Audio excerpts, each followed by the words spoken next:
Hello Psych2Go fam, welcome back to another video. We hope you're staying safe and healthy during these crazy times. And we've always got your back with plenty of videos to keep you company. When does fear become a phobia?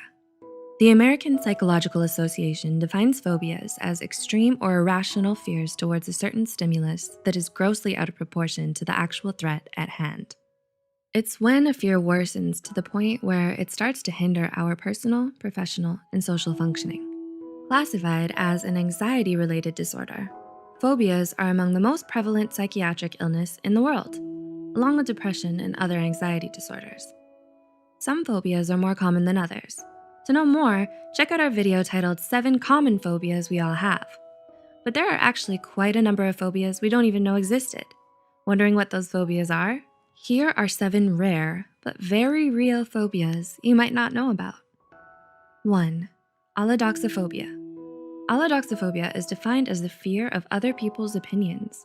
It's also linked with a fear of debate, discussions, and confrontations, as well as extreme anxiety and discomfort at discourse and controversy.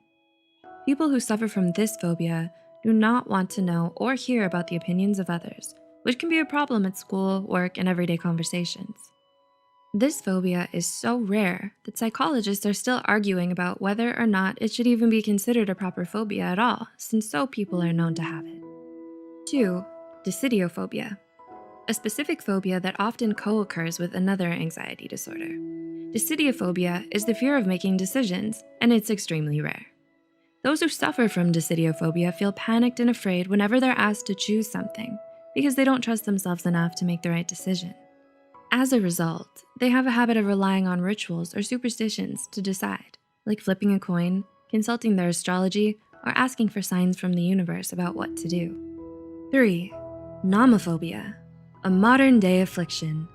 Nomophobia refers to the fear of being without one's phone. It's usually characterized by anxiety about not having your phone charged, misplacing it, forgetting it, breaking it, or not being able to check it throughout the day. While 66% of the global population shows signs of nomophobia, only a few are actually serious enough to be considered a clinical case in need of therapy. As you might expect, it's especially common among adolescents aged 13 to 18 years old and was only brought to light in 2013. Before that, it was simply characterized as signs of smartphone dependency and social media addiction. 4. Catoptrophobia. Are you creeped out by the sight of your own reflection? There's a phobia for that. It's called catoptrophobia, or isoptrophobia, the fear of mirrors.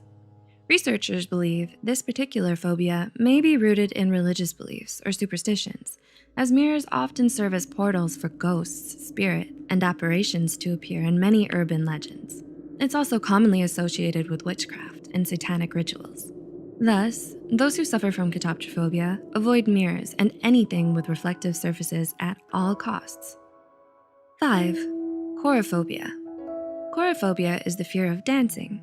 Those who have this phobia avoid dancing in areas where dancing usually takes place, like ballrooms, clubs, stages, studios, theaters, and so on. Being around people who are dancing or watching them dance on TV can also be a nightmare for them. Chorophobia is closely associated with social anxiety, fear of embarrassment, and low self-esteem. It can also be caused by upbringing. For example, being brought up in a strict household where dancing is prohibited. 6. Ablutophobia.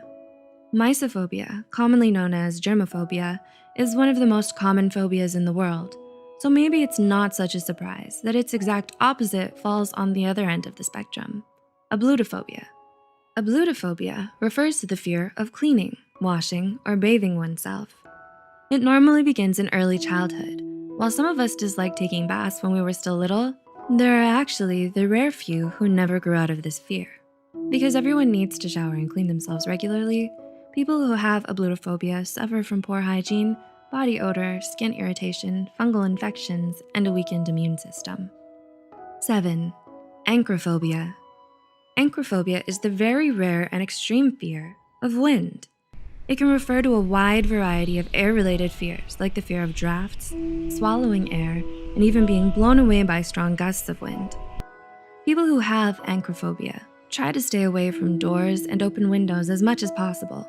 They feel anxious around windmills, hand dryers, air conditioners, and overhead air vents.